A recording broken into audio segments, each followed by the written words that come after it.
संगत के चरणों में दास का ओम ब्रह्म सत्यम सर्वाधार भरम रूप संसार में सतसंगत नौका जान मंगत नेत पधारिये सुनिए निर्मल ज्ञान भरम रूप संसार में सतसंगत नौका जान मंगत नेत पधारिये सुनिए निर्मल ज्ञान। दास गुरुदेव की कृपा से जो आज विषय रखने जा रहा है वो विषय है बुद्धि की पूर्ण व अपूर्ण अवस्था का निर्णय। महापुरुष कहते हैं कि जब हमारी बुद्धि पूर्ण होती है तो हम सत्मार्ग और सत्कर्मों की अग्रसर होते हैं। जब बुद्धि अपूर्ण होती है तो हम संसारिक पदार्थों में लिप्त हो जाते हैं, विकारों के द्वारा घेर लिए जाते हैं। तो गुरुदेव इस पर क्या निर्णय हमें दे रहे हैं, दास आपके सम्मुख रखने का प्रयास करेगा। गुरुदेव कह रहे हैं वचन नंबर 6 में बुद्धि 7 प्रकार की हालतों में विचरती है और रंग रंग की कल्पना को धारण करके दुख व सुख में चलायमान रहती है और अनेक स्वरूप को धारण करती है। यही भव दुस्तर मार्ग है। इसी से पार होने के वास्ते मानुष जन्म है। क्या फरमा रहे हैं मेरे गुरुदेव कि जो बुद्धि 7 प्रकार की हालतों में विचरती है और रंग रंग की कल्पना को धारण करके दुख व सुख में चलायमान होती है। किस प्रकार से रंग रंग की कल्पना करते हैं? कहते हैं मान लीजिए हमको पानी की प्यास लगी तो हमारे अंदर उसकी तस्वीर पर आ जाती है कि पानी किस प्रकार का है। हमें कोई फल खाने की इच्छा हुई तो उसकी तस्वीर हमारे सामने आ जाती है। तो गुरुदेव कहते हैं कि वो अंदर हमारे मन के अंदर ही धारण हो जाती है बुद्धि के द्वारा। कह रहे उसमें दुख और स्वरूप सुख में चलायमान हो जाती है कि उसकी प्राप्ति हो गई तो हमें सुख की प्राप्ति हो गई और नहीं प्राप्ति होगी तो दुख की प्राप्ति हो गई। अतः और अनेक स्वरूपों को धारण करती, अनेक प्रकार के स्वरूप अंदर बना लेती है। यही भव दुस्तर मार्ग, कह रहे यही भव दुस्तर मार्ग है। इससे पार होने के लिए वास्ते मानुष जन्म है। इस भव दुस्तर से अगर हमको पार होना है तो हमें गुरुदेव ने क्या बताया कि ये मानुष जन्म जो है इसके द्वारा ही हम पार पा सकते हैं।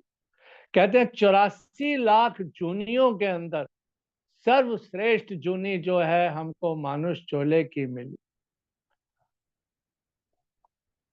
गोस्वामी तुलसीदास जी ने बड़ा सुंदर फरमाया, कहा बड़े भाग्य मानुष तन पावा सुर दुर्लभ सब ग्रंथनी गावा।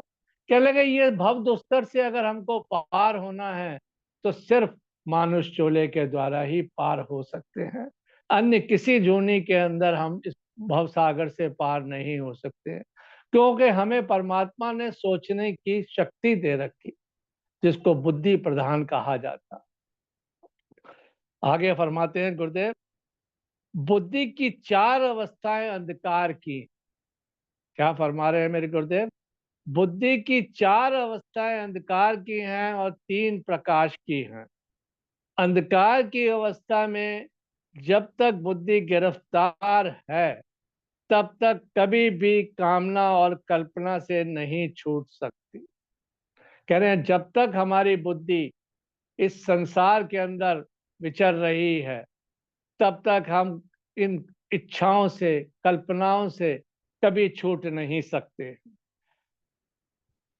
आगे फरमाते हैं गुरुदेव, कहते हैं बुद्धि की पहली, गुरुदेव ने 4 अंधकार की अवस्थाएं जो बताई उसमें पहला बता रहे हैं गुरुदेव, बुद्धि की पहली अवस्था अंधकार की ये है कि अति देह के मद में गिरफ्तार होकर अपने स्वार्थ कर्म में लीन रहना और स्वार्थ की खातिर अधिक से अधिक यत्न करना, अंतर से ना किसी की सीख को मानना और ना ही ईश्वर की हस्ती पर विश्वास रखना। कहते हैं जितना जितना हम इस देह को अपना मानेंगे, इसका जो रख रखाव अधिक करेंगे और उस देह को रखने के लिए हम उसमें गलत से गलत स्वार्थ कर्म करेंगे तो कहते हैं उतना ही हम दुखी होंगे। कह रहे जितना जितना अधिक हम इसके अंदर फंसेंगे उतना हम दुखी होंगे, क्योंकि हमको किसी की बात अच्छी नहीं लगती, क्योंकि हमें गुरु पीर कुछ भी समझाते हैं तो हम उस बात को मानने के लिए तैयार नहीं होते हैं। गुरुदेव कह तो रहे हैं और ना ही ईश्वर की हस्ती पर विश्वास रखता है, हम किसी की नहीं मानते। कोई गुरु आ जाए, पीर आ जाए, पैगंबर आ जाए, ईश्वर आ जाए, हम सोचते हैं हम जो कर रहे हैं वो सबसे अच्छा कर रहे हैं। गुरुदेव ने हमको बताया भी है अपने दोहे के माध्यम से, मन मानी अपनी करे, ना गुर सीख सुहाई,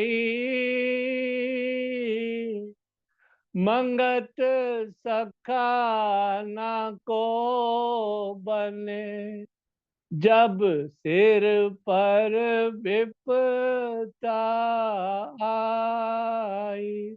कहने लगे जब सिर पर मुसीबतों का पहाड़ टूटता है तब जाकर हमको पता लगता है कि मैंने ना तो गुरु को माना, ना गुरु की शिक्षा को धारण करा, जिसने मुझे उस राह पर चलने का मार्ग बताया ना मैंने उसकी बात मानी। कहने लगे तब बहुत परेशान होता और उस परेशानी में क्या करता है, अपने आप को कोसता है। वही गुरुदेव कह रहे हैं जो कुछ भी करना अपनी गर्ज की खातिर करना, ये भावना जो है चंडाल स्वरूप की है। कह रहे क्या है ये भावना, कह रहे दुष्टों की ये भावना है, चंडालों की ये भावना है।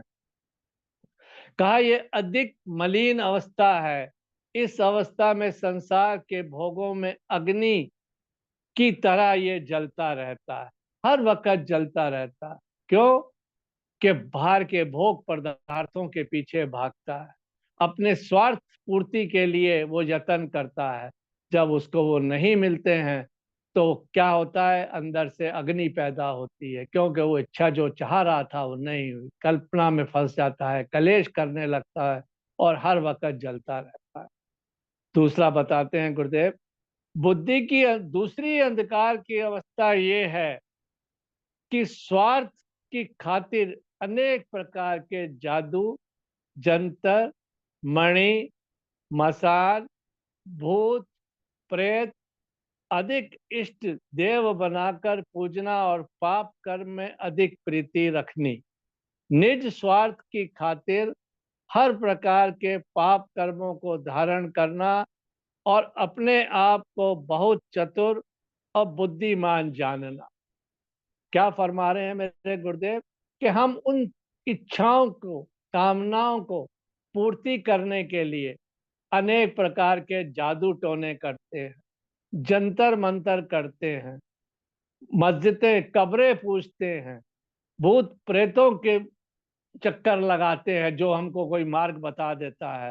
कह रहे हैं तरह तरह के इष्ट देव बना देते हैं। कहते हैं अगर वो काली की पूजा करता है वहां पर काम नहीं बन रहा तो कोई उसको कह देता है कि तुम फलानी जगह पे चले जाओ, उस देवी की याचना पूजा अर्चना करो, तुम्हारी इच्छा पूर्ण हो जाएगी।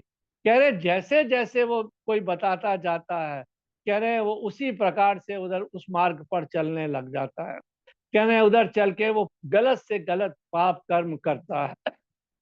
वही गुरुदेव बता रहे हैं, अपने आप को बहुत चतुर चतुर और बुद्धिमान जानना, अंतर से ईश्वर की हस्ती को ना मानना, और अति तोहमात में गिरफ्तार रहना, और लोगों को भी अंधकार की तरफ रागिब करना, बड़े बड़े पाखंड को धारण करना, ये हालत भी अति दुखदाई है।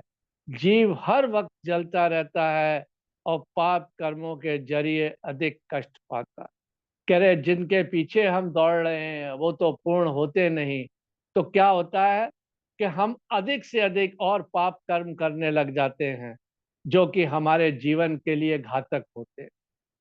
तीसरा अंधकार की अवस्था गुरुदेव बता रहे हैं, बुद्धि की तीसरी हालत अंधकार की ये है कि स्वार्थ की खातिर अनेक प्रकार की साधना धारण करनी, और देवी देवताओं को बलियां चढ़ाकर अपने स्वार्थ की याचना करनी, दान पुण्य भी स्वार्थ की खातिर करना, हर वक्त संसारी पदार्थों को एकत्र करने में मगन रहना, परमार्थ से बिल्कुल भी प्रीति ना रखनी, ईश्वर पर विश्वास कभी ना होना, अपनी चतुराई में अपने समान किसी को ना देखना, अपनी मान बढ़ाई की खातिर बड़े बड़े ढंग विकार बड़े बड़े ढंग विचार करने, और किसी हालत में भी परहित परोपकार को धारण ना करना, इस अवस्था में भी जीव अधिक दुखी रहता है।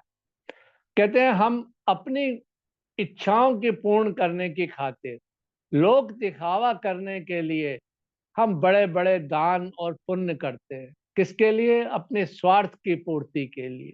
कह रहे हैं जब दान करते हैं तो हम चाहते हैं कि ये दान हमारे समाज के अंदर पता लगे कि इस व्यक्ति ने कितना दान किया। कह रहे हैं उसमें भी स्वार्थ छिपा है कि वो लोग बाग मुझे बड़ा इंसान समझ। कह रहे जो भी कुछ वो करता है अपना उसमें अपना स्वार्थ रख के ही वो काम करता है।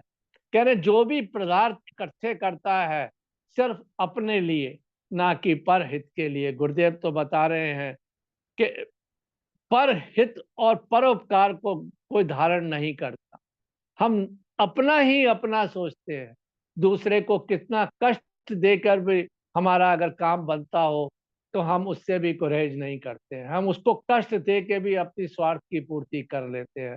तो गुरुदेव बता रहे हैं ये भी एक अंधकार की अवस्था है, जो कि गुरुदेव ने तीसरे नंबर पर बताया कि अंधकार की तीसरी अवस्था।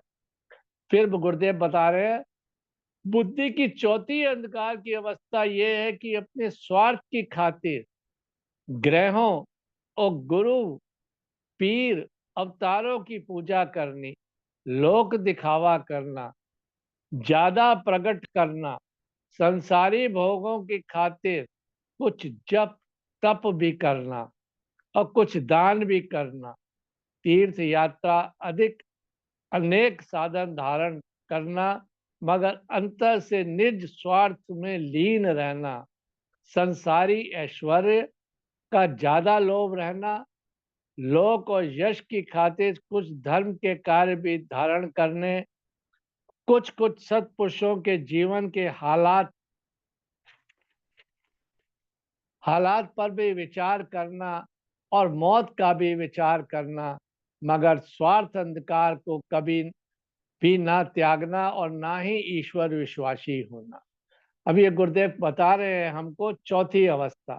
कह रहे हम अंधकार तो हमारे अंदर भरा हुआ है, पर लोग दिखावे की खातिर हम जप भी करते हैं, तप भी करते हैं, पूजा भी करते हैं, दान पुण्य भी करते हैं, तीर्थों पर भी जाते हैं।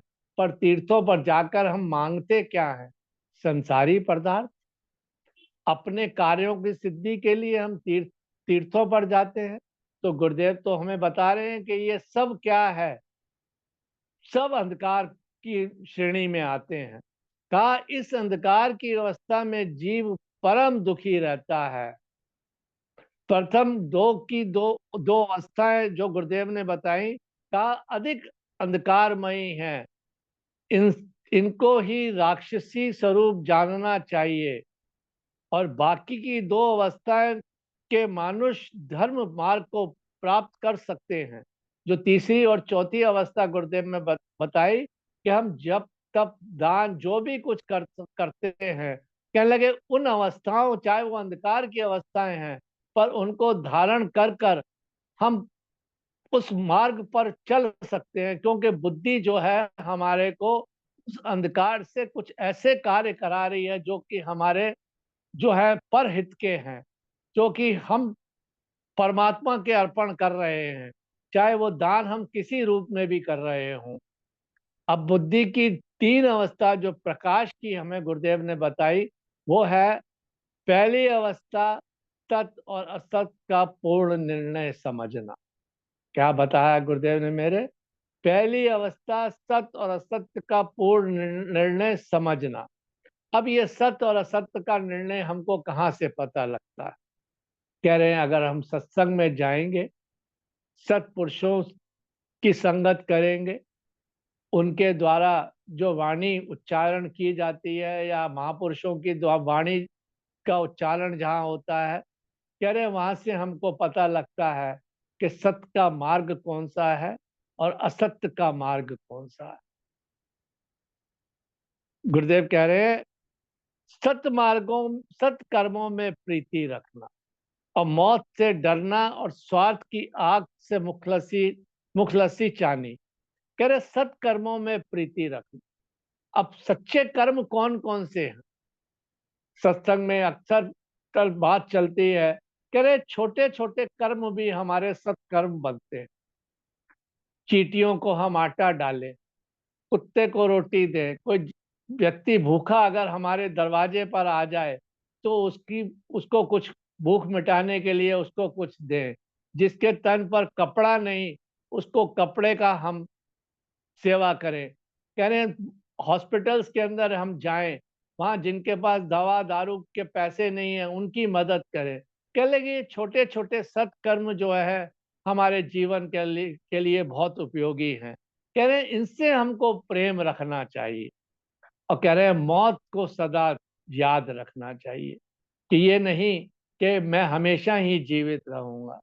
गुरुदेव की वाणी में आता भी है कि मौत से डरना किस प्रकार से चाहिए। कह रहे मौत विसारी बावरे, असरज कीनो कौन, तन माटी मिल जाएगा जो आटे में नौन। कह रहे हम इस शरीर की पूजा करते, कह रहे हमको मौत को हमेशा याद रखना चाहिए। कह रहे एक मरना मन याद रख, दूजी साहेब की याद। कह लगे हमको हमेशा उस परमात्मा की याद रखनी चाहिए और दूसरा मौत को हमेशा अपने दिल जहन में रखना चाहिए कि ये एक दिन आएगी जरूर। कहा और स्वार्थ की आग से मुखलसी चाहनी, कि हम स्वार्थों के कारण ही सब कुछ कर रहे हैं। कह रहे हम अपने स्वार्थ की खातिर किसी को दुख दे रहे हैं। कहने लगे नहीं, कहने लगे ये जो तेरे सत्कर्मों की परिभाषा में नहीं आती। गुरुदेव कह रहे हैं किसी सत्पुरुष की शिक्षा द्वारा अपनी आत्मिक उन्नति करनी, लोक सेवा का अधिक प्रेम रखना, न्यायकारी होना। अब गुरुदेव हमको हिदायत क्या समझा रहे हैं कि हमारी बुद्धि पूर्ण किस प्रकार से होगी? गुरुदेव कह रहे हैं लोक सेवा का अधिक प्रेम रखना, सामाजिक कार्य अधिक करने, न्यायकारी होना, कोई किसी के साथ गलत नहीं करना, अपने सत्य विश्वास में दृढ़ रहना कि जो आपने बात कही उस पर अमल करना। गुरुदेव ने भी कहा है ना, जो मन में बात होवे जो उसी को जजब किया जाए, कि दूसरी बात उसमें हेरा फेरी ना की जाए। कहा सत्य विश्वास में दृढ़ रहना, हर एक जीव की भलाई चाहनी, सत्य व्यवहार धारण करना। गुरुदेव क्या कह रहे हैं? हर एक जीव की भलाई चाहनी, हर एक के साथ प्रेम करें, कुछ मदद हो सके तो हम करें। कह रहे सत्य व्यवहार को धारण कर। व्यवहार हम कैसा करें? सत्य का। होता क्या है कि हम व्यवहार व्यापारी हैं, हम देखते हैं कोई इनोसेंट कस्टमर आ गया तो हमने देखा ये तो कुछ जानता नहीं है, भाव तौल कर नहीं रहा, 50 रुपए की चीज 100 रुपए की। तो गुरुदेव कह रहे हैं ये सत्य व्यवहार नहीं है, ये तो तू चालाकी कर से उससे चीटिंग कर रहा है, उसके उसको जो है उसको तू धोखा दे रहा है। कहा धारण करना और अपने देह की मद का त्याग कर। कह रहे हैं हम अपनी देह के खातिर कितना गलत से गलत काम कर रहे हैं। कह रहे हैं इसका त्याग करना कि ये देह तो एक दिन नाश हो ही जानी है, इसलिए ये मैं गलत कार्य क्यों करूं। कहा ईश्वर विश्वासी होना, हर वक्त उस परम पिता परमेश्वर को अपने अंतःकरण में जागृत करना, गुरु वचन को सत कर मानना, जो गुरु ने हमको वचन दिए, जो उनकी वाणी हमको दी पढ़ी जाती है, कह रहे हैं उनको सत्य कर मानना। हुज्जतबाजी और मस्करी, क्या करते हैं हम, हुज्जतबाजी मस्करी वाद विवाद करने लग जाते हैं। कह रहे हैं का बिल्कुल त्याग करना, हर घड़ी हर लम्हा परम शांति का विचार करना। सादगी, अब गुरुदेव ने बताया आत्मिक उन्नति जो गुरुदेव ने ऊपर बताई उसको किस प्रकार से हो सकती है। गुरुदेव बताते हैं हर लम्हा परम शांति का विचार करना, सादगी, सत्य, सेवा, सत्संग और सत श्रवण आदि महागुणों को धारण करना, अच्छी तरह अपने मन की उपाधि को समझाना और बार बार सत्पुरुषों की शिक्षा द्वारा अपने अंतःकरण को शुद्ध करना। जब ऐसी भावना जीव को प्राप्त होती है तब उसको कुछ शांति का पता लगता है। कह लेंगे जब इन नियमों को हम धारण करेंगे तो गुरुदेव कहते हैं कि जब अंतःकरण हमारा शुद्ध हो जाएगा। कह रहे हैं हमारे अंतःकरण तो शुद्ध नहीं और बाहर से अब डंबर बच्चा बनाए हुए हैं। गुरुदेव का दोहा भी आता है, बाहर की तज कल्पना, अंतर के पट खोल, मंगत रूप नारायण का, रग रग करे कलोल। कह रहे जब हम बाहर की कल्पना को हटा देंगे, इसका जो है त्याग कर देंगे, तो कह रहे हैं मंगत रूप नारायण का। कह रहे हैं वो नारायण तो हमारे अंदर परम पिता परमेश्वर, वो आत्मा हमारे अंदर विराजमान है। कह रहे हर वक्त वो गलोल कर रही है, हर वक्त वो परमात्मा से मिलने का प्रयास कर रही है। कह रहे हैं हमको ही अपना अंतःकरण जब शुद्ध नहीं होता है तो हमको ये अवस्था प्राप्त नहीं होती। गुरुदेव कहते हैं जब ऐसी भावना जीव को प्राप्त होती है तब उसको कुछ शांति का पता लगता है। जब हमारे अंदर इस प्रकार की भावना आ जाती है तो हमारे अंदर थोड़ा सा जो शांति का अनुभव होता है, मन जो है शांत होने लगता है और संसार में आने का सार निर्णय विचार करता है कि हम इस संसार में इस भवसागर में क्यों आए थे। क्या संसारी भोग भोगने आए थे? कह रहे हैं वो तो नहीं आए थे। कह रहे थे हम परमात्मा से मिलन के लिए वायदा करके आए थे कि संसार में हम रह के प्रभु मैं तेरे को नहीं भूलूं। पर कह रहे हैं करने क्या आए थे? हम हरि की भक्ति। कहते आए थे हरि भजन को और ओटन लगे कपास। कहने लगे हम संसार में होकर संसारी हो गए, पर ईश्वर का कार्य जो हमने करना था वो तो करा नहीं। जब ये शरीर छोड़ के ईश्वर के पास जाएंगे दोबारा तो ईश्वर तो पूछेगा ना कि भाई तूने वायदा क्या किया था मेरे से? संसार भोगने के लिए तू गया था, क्या मेरी प्राप्ति के लिए गया था अपने संसार कार्य पूर्ण करके और मेरे पास वापस आने के लिए? क्या मैंने तुझे इसीलिए भेजा था? तो गुरुदेव कह रहे हैं सत्पुरुषार्थ को धारण करना अपने जन्म जन्म के पापों को छूटने की खातिर साधना में प्रवृत्त होता है। इस अवस्था वाले जीव को असली भगत जानना चाहिए। उस वक्त उस गुणी पुरुष ने सब तोहमात का त्याग करके एक आत्मचिंतन की तरफ मन को लगाया है। किसी वक्त अपने सत यतन के द्वारा वह गुणी पुरुष परम सिद्धि को प्राप्त हो जाएगा। गुरुदेव ने कितनी सुंदर हिदायत हमको दी कि अगर हमारा अंतःकरण शुद्ध होगा और हर वक्त हम उस परम पिता परमेश्वर के साथ में लीन रहेंगे, संसारी पदार्थों से उपरस हो जाएंगे, तो गुरुदेव कह रहे हैं कि इस सत यतन के द्वारा वो गुणी पुरुष एक दिन उस परम सिद्धि को प्राप्त हो जाएगा, इस आवागमन के चक्र से मुक्त हो जाएगा, फिर उसको 84 लाख योनियों के अंदर फिर भटकना नहीं पड़ेगा। अब गुरुदेव दूसरी अवस्था पर बता रहे हैं कि दूसरी अवस्था बुद्धि की, प्रकाश की, ये है कि ईश्वर को सत्य जानना और संसार को भ्रम रूप जानना। कहा भी है ना, जगत मिथ्या सत करता। कह लेंगे ये संसार जो है सब मिथ्या है, भरम रूप है। दास ने प्रथम दोहे में पढ़ा था कि भरम रूप संसार में। कह रहे ये भरम रूप संसार है, इसके अंदर क्या है? कह रहे उस परम पिता परमेश्वर को हमने भजना है। कहा ईश्वर को सत्य जानना और संसार को भरम रूप जानना, अंतर से सब संसारी पदार्थों से वैराग्यवान रहना, सतगुरु उपदेश को धारण करके ईश्वर भक्ति में दृढ़ होना और संसारी दुख सुख सब ईश्वर आज्ञा में देखना।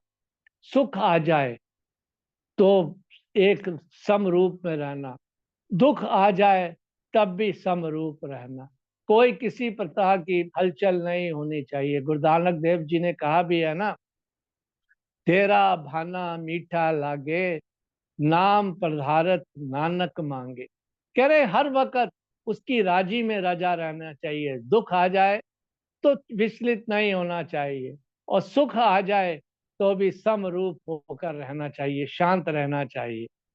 वही गुरुदेव कह रहे हैं कि ईश्वर आज्ञा में देखना चाहिए, हर एक जीव का भला चाहना और तन मन धन से सेवा करनी, दूसरों का कष्ट बर्दाश्त करना और खुद किसी को दुख ना देना।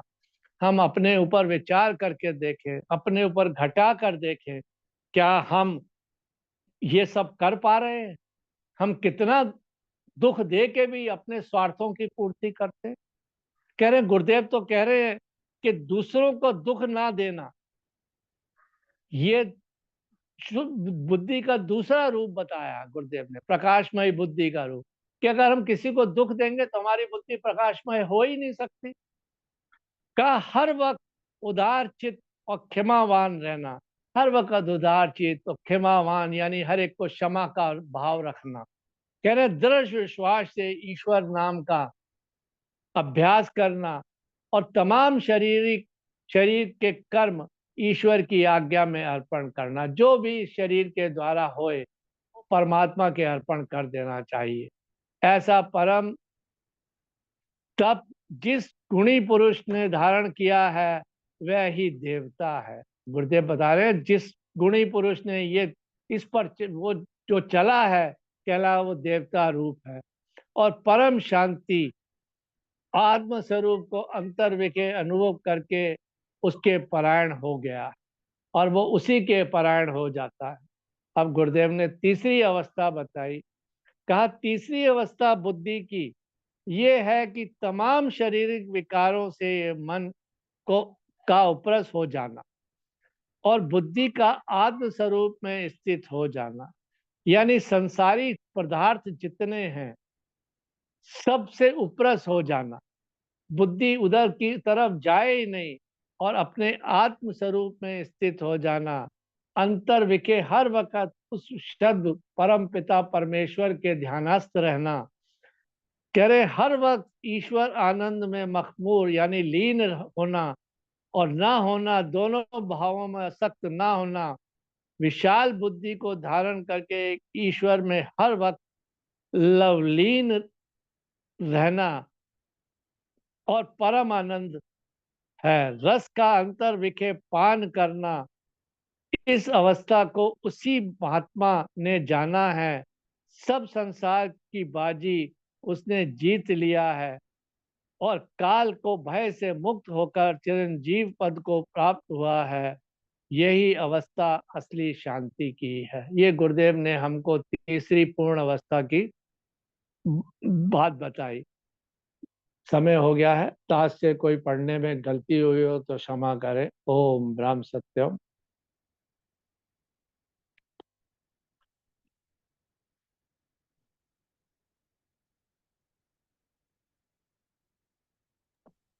ओम ब्रह्म सत्यम सर्वदा जी।